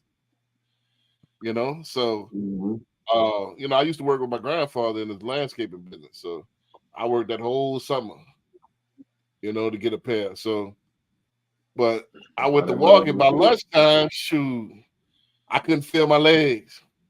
You know what I'm saying? I'm still loosening strings. Ain't giving no aid. So everybody, by the last after lunch, everybody started ripping, man. Hey, you about to bust out them bitches, huh? You know what See, we was like, we was on the I'm gonna get you sucker. Remember, I'm gonna get you sucker. No, it was I'm gonna get you sucker. Your boy got shot. Yeah, with the big toe. Yeah, big toe. They were calling me the dude with the big toe. Yeah, so I'm like, man. So I tried to bring him back. I'm like, man, man, you got sock gunk in there. You can't take it back. So I was stuck with him. You know, I didn't know nothing about reselling, so I lost my whole 150. So The hell is lesson sock gunk? Sock gunk is, you know, when they had so many people wearing them one time to go out and then bring them back. So they'll look at the shoe, they'll really examine the shoe. And if you got little bitty balls of white from your sock inside of the shoe, they'll look all inside of there. You got sock, they call it sock gunk. You got little bitty lint balls in there. They're like, man, nah, you wore these because I see the sock gunk in there. So nah, we ain't taking it back. So I couldn't get my 150 back. I just had, I was just looking at the And bag. couldn't wear them shoes no more either. Couldn't wear the shoes no more. And since then, I never bought a pair of Jordans in my life. Sure, we used to rock the dope boy Nikes with the starter coat. That's what we was on. Right. I bought a pair of LeBron. Down to the same thing. I had a flashback, and these were my right side. They still were too tight. So I don't really rock with sneakers. I like Air Max, and that's it. I'm not a sneakerhead. I like Italian shoes, man. I'm old school. Phoenix and Maury's, man. Real peace stuff. But nah, that's it. I think I had one more. Let's roll out after this. Let's get it. By Detroit Players. Loan debt is the worst debt you can get. I went bankrupt and wiped out millions. The guy could go bankrupt, had $20,000 worth of student loan debt and can't wipe it out. They thought they did everything that they were supposed to. They got straight A's. They're working this corporate job and there's no hope. What can you tell them? There's nobody that struggled through school more than I did. I had a learning disability. I went to see my mom and I asked her about college. She said, you've been working already 8 years. I was like 18. If you didn't want to go to college, I understand it. But I think if you want to run a company one day, you should think about school. So I said, Mom, how am I going to school? We have no money. She said, I want you to go and find the most expensive school you can. Because as poor as we are, they got to take some financially challenged. And you got to go up there and make a sale and explain to them you're a different kind of kid. You said you wanted to go to school to learn business. I'm talking about most Americans. They have no idea what they're going for. If you're going to go to college, man, at least have an idea of what you're passionate about, because your passion is going to rise to the top. Student loan debt is the worst debt you could get. Hey, before we comment on that, I wanted to really address what Hyman's saying as well. Like, nah, hold on. Did the video finish? Yeah, that was it. That was it. Yeah, it looped over. What did Hyman say? Nah, he said it's safe to say if a person makes $1 million, then they have enough sense to right decision to keep $1 million. That is absolutely false, because I made $1 million in my 20s. And with the wrong people around me, and there's not having knowledge, you know, that 7 go to 6 ASAP, that 6 could go to 0 ASAP. I lived it, you know what I mean? So, you know, that just because you can make it, that don't mean you can keep it. That's 2 totally different art forms, you know. So, you know, so that is absolutely false, you know. Now, saying that you can make it, can you make it again? Yeah. But you know, keeping it is a whole different thing. That's a different ball game. But yeah, go ahead to the student loan debt. What he was saying, and I'll go ahead and let you open it up. Then I'll say my 2 cents, and then we can wrap it up. Well, we talked about this a couple of sessions ago, where even some of these Fortune 500 companies are no longer requiring degrees; they prefer experience. Right. So, especially if you're on an entrepreneurial path, there are so many different ways to get education now outside of a 4-year institution that'll still do you just as good, that it makes no sense to go put yourself in that type of situation. Once you're ready to go buy a house, it's going to count against you, which is the income ratio. And we're seeing that firsthand now. Like, you can be a doctor or lawyer and still not qualify for a house because of your student loan debt. So you got to make sure that, and what he said about going and this, you know, going after your purpose through college. At the same time, it still needs to be some type of skill that yields high income. Just because you're passionate about something don't mean you're gonna make money doing it or make good money doing it. And with AI, your passion could be it, it could exist now, but the way AI is progressing, that joint could be taken over by AI in the next year or two, and then you out of a job. Then what you gonna do? Just because you're chasing just your passion. Right. I think a lot of degrees and that's offered in college are worthless degrees. I think we've Even been in STEM programmed. now. Huh? Even some in STEM. Right. I think even more in the arts and like the social services are worthless degrees. It's like you're doing this to make $40,000-$50,000 a year. It's not really a high skill job. I think a lot of people go to college for the experience. There's a continuation of grade school, and they just going to college just to go to college. I said this a while back. That movie Us was about one of the aspects of that was being convinced that that we need to go to college and pledge a certain fraternity, and the whole thing, the school days thing we got sold on. Back in the 80s, like that, we wanted to experience that. But other cultures that come in and without these college degrees and out earn us. I think the only way you need to go to college is if you're talking about lawyer, doctor, engineer, stuff like that, that's high earning, that's going to require you to get a high earning skill. I think even with engineering, you got to be careful now because with AI and technology, especially on the software side, your job is going to be non-existent in the near future. So you got to be very specific on what you're at. I think a lot of us go, they go to college to get the easiest degree to say I had a degree. Mass communications, sociology.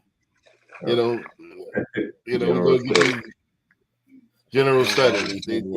Well, I got a degree, and it's they just want to walk across the stage, and it's the family, just to make family proud. That's what they told they had to do. Yep. Right. So I don't know. Our grandparents' parents didn't know better because that's what they were told. Right. Go get your education. And that's gonna solve everything. And then we result to every time some bills come, I'm going back to school. That don't make no sense. That's gonna just put you in further debt. I believe in education. I just don't believe in college for everybody. It's not necessarily a bad thing because at that time education was valuable. So it didn't completely come from nowhere, right? So at that time, if you had a degree, that was a leg up on majority of the world out there. So it was valuable for our parents to tell us to actually go. Yes, absolutely. So but now there were a lot of jobs, companies that said that was you have to have a degree just to even apply for it. Yes. Or you can apply for a job. I have my rebuttal out there.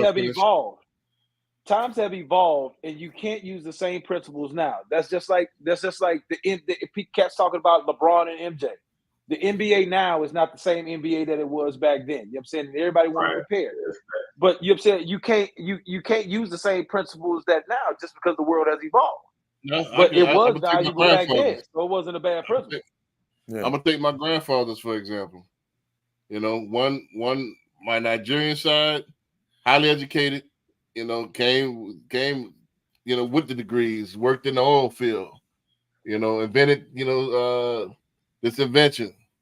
They lived a block away from my other grandparents. He owned his own landscaping business. Then I think he went to 8th grade and dropped out, went to the military. This is before ASVAB and all that. Went to Korean War and all that. He worked at a plant and he worked, had his own landscaping business. And actually, my grandfather that had the landscaping business house was nicer than my my Nigerian grandparents that came here. That was highly educated. So this was back in the 50s and the 60s. So owning your own business and what work, hard work, and people skills could get you just as much money as that degree could. But you fail to realize too, your Nigerian grandfather had one job. So your grandfather had the landscaper and worked the plant. He was putting in hours. He was putting in hours, but plus he was putting a lot of wear and tear on his body. So you keep in mind that. My Nigerian grandfather passed when he was in his 50s. My other grandfather passed when he was in his 90s. Right. We don't know the details on that. Yeah, you can't attribute that to him going. Right. I'm just saying that. I do attribute. People need to know, like, as an entrepreneur, you're gonna work more than what you would have working for somebody else. We get off subject by that, but let me say this. That's the same thing. Hold on. It is the I'm same gonna thing. make a statement, but it's not get the off B's subject. point. So he's trying to say you off. Right. No. Go ahead and say what you gotta say, B. I'm about to get off subject, but I'm about to go bring it right back. I'm saying, as far as the health issue, I think what gave my grandfather that longevity is working out there in that sun. You know, and working out every day. My other grandfather, like me, had a desk job. You know what I mean? And he was out of that at 58. I mean, hey, if you got a desk, I mean, if you don't work out, it's gonna happen. But right. So I'm just talking about from the standpoint of hours put in from a work standpoint. Your Nigerian granddad worked oil field. All right, he put in work. Yeah, your other granddad worked in the plant and had a business. It come with a territory that if you're gonna have a W-2 or you work for somebody, you're gonna have to have someone on the side, on the entrepreneurial side, to build some wealth. He retired from the plant when in the 80s. He's been retired. He retired at like in his 50s, I want to say. Yeah, but he was doing landscaping while he was working though, right? Huh? But he was still he started the business, but he full time. He went full time in his business since like the 90s. Because I was, right. You know, I'm saying like, you got to put in that extra work to build that business up to offset what you was making with that job working for somebody. No, he started the business, like I said, and that was extra income because both of my grandmothers was at home moms. They never worked a day in their life. My point is that, you know, you put in, I don't know how many hours. I know my grandfather worked on the weekends as well, so he put in a lot of hours at that corporate job for Phillips 66. So he put in a lot of hours. I don't know. He might have put in the same hours as my grandfather with the hybrid. Who knows? But I know that the house was nicer. He had a bigger plot of land, you know. And I know, like, when you turn that corner, when you go from Plaza to the Coin was a little bit rougher neighborhood, even though there was a block apart, you know. So my point of what I'm saying is that you always could, entrepreneurism has always been there. I think we were brainwashed into getting that degree, and that wasted, I don't want to say wasted, but that's a 4-year span of your life where I could take a business and dump 4 years of my life into a business. I think I get a greater yield. I think you're going to be in debt after that 4 years, as opposed to I'm going to be in the positive. Yeah, I think that was all a part of the whole integration trick that they played on us. Right. Like we had business, we was thriving, but they put so much for integration to sit at somebody else's table. Right. They don't want you there in the first place. This is the thing. I'll give you a little personal testimony since Jaime said tell a story. Whenever first of all, I've never used my degree. I got a degree in computer science. Never really used it. But whenever I worked in corporate or worked for somebody, there was the lowest times in my life. I'd be stable, but I wouldn't flourish. Whenever I went out on my own and did my own creations, whether it be licenses like I am now, or like when I own my own video stores, I boomed out. When you work those jobs, it's not enough. I think the jobs take as much time as you can mentally and physically to worry about them. And then keep in mind too, working for somebody, you never get paid what you work. There's always going to be a ceiling that's going to prevent you from getting to that next level. So you only break that by working for yourself and creating your own. my first job was in 1998 when I got out of college. Was for errands. I thought I was making pretty good money. I had a $50,000 base salary, and with bonuses and stuff like that, I was probably clocking about 80. Back then, that was great. So I was stable, but capped. All right, I was top of everything, but most I could make was 80. Most I could make was 80,000, which is good. I was driving around in back in '98, I had a Trans Am. First one to get that, you know what I mean. I had the 5.0. I had a '97 Cobra too. I used to no BBS on that thing. Yeah, man. I had a few different cars. I had one of the first ones to have an Expedition. Back in the day when so I had cars, man. All right, I'm living ghetto fabulous. You had Eddie Bauer though. No, I ain't no Eddie Bauer.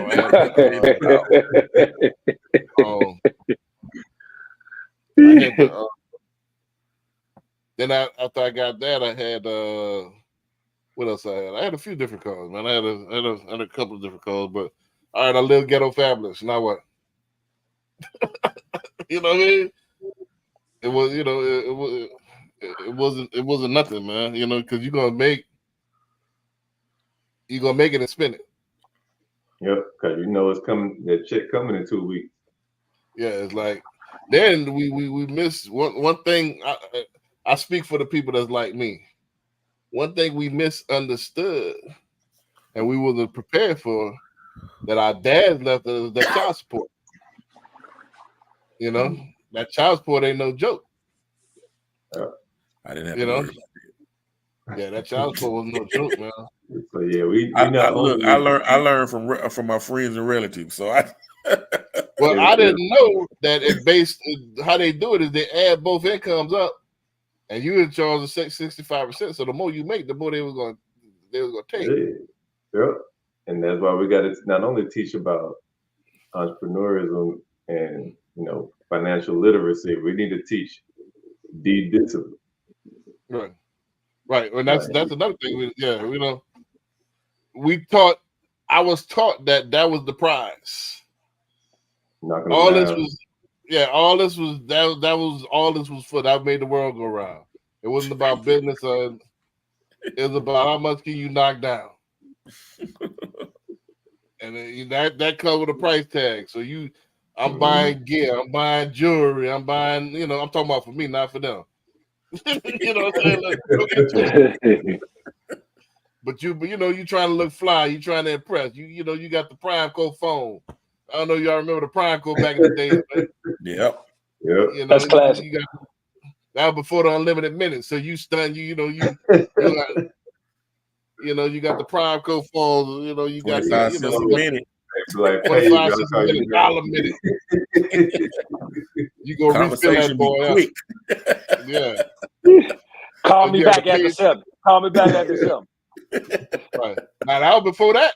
That was before they started when they start getting the BlackBerry and stuff. They start, that's when they start making them concessions when they got Sprint and all that came out. I'm talking about I had the PrimeCo. Yeah, this was before Verizon. So, but nah, man, it was but right before that PrimeCo era, where stop and find a payphone. Yep. What? You know what I'm saying? The beeper era. That was before your time. I know for sure, Corey. That was that beeper era. Oh no, that wasn't before my time. No, that wasn't before my time. Motorola. That wasn't before my time. That beeper era was. Oh, look, I didn't even have the Sky Pager at first. I had the local one. I couldn't even get the Sky Pager. Man, you had to stop and find a payphone, man. There it is. I mean, start getting the codes. You give them a code. They wouldn't even put the number in. Give them a code. It'll be me 911. I gotta go find a payphone. I gotta find a payphone ASAP. Right. That's crazy, but that was before that time, man. That was when I was in high school, man. The beeper joints. Really, my first job, we had beepers too. We had pages. It was before the phones came out. Yep, we had pages. My first, all of us had pages. In fact, I remember starting to plan for the stove. We all, I got everybody pages. You know what I mean? So that at 98 pages still was a thing. That's crazy how technology has came around. But yeah, man, like I said, it's I've always flourished when I was on my own, man, when I could do whatever I want, when it's unleashed. When I was working these jobs, man, it's too constricted. Yeah, to me. I mean, that's the whole thing. School does not promote creativity. Like they'll teach you how to be an employee. Exactly. A good employee, that's about it. And then some of them don't, some degrees don't even teach you that. Some degrees are worthless for real. Yep. So I think we got bamboozled with the student loan debt. I think that's, you could go abroad and get education for free, Dubai and all that stuff like that. Video we played up. You don't even need that, especially like shoot, it's dudes in cybersecurity making $500,000 off certifications with no college degree. Exactly. My cousin got that. You could go in the military and get your certifications and get paid while you're doing it. So we got to just try again. The same thing. If there's an underlying theme to this particular episode, is strategizing. Yep. Because my cousin did the same thing. He ain't got a lick of college in him. Right. My cousin, he just bought $1 million house in Atlanta. He went to the military, got paid. Now he getting 45. I can't put his business out there, but he getting nice little chunk every month, and he got them certifications in cybersecurity, making 6 figures plus. Yep. That's what Pac said. Plan, plot, strategize, and bomb first. Yeah, straight. They got more than one way of skin a cat, man. I think we lose and everybody try to fit in the same box with that college thing. It's cool. It's a nice experience. I like the experience, but I definitely lost on that. I ain't used nothing that I used. The only thing I learned from college is how to run a business. That's the only thing I learned. You got value out of it. That's it. I didn't learn nothing in class. This was on my own. I'm about to say they ain't teach you that in computer science. Nah, they ain't teach me none of that. This is what I learned. I had an Asian girlfriend. Her brother used to do all my science projects. Right? So I had this Spanish chick. She used to do all my literature stuff. She was smart. I had this other white chick. She'll do, she'll do my math joint. The calculus and all that. So I had them doing my different homework pieces. I organized all that. You know what I'm saying? You was a CEO. I learned how to run the business. It was business, man. That's all. And then, like I said, we had a code amongst the 4 players. And we didn't feel like going to class. We had 1 or 2 of the rookies or the freshmen come in and sign all of us up. Or we had 1 or 2 people in our class. Hey, sign up because back in the day they had a little notepad you had to sign. I don't know if you remember that. Probably before your time too. You had to write your name down on the roll. Write your name down, and then pass it around. Hey man, put all our names on there. You know what I'm saying? The professor started, man. Hold up, man. You all right? You start counting. And they used to get hip to that, start calling a roll after a while. You got 12 people in there, 36 people signed.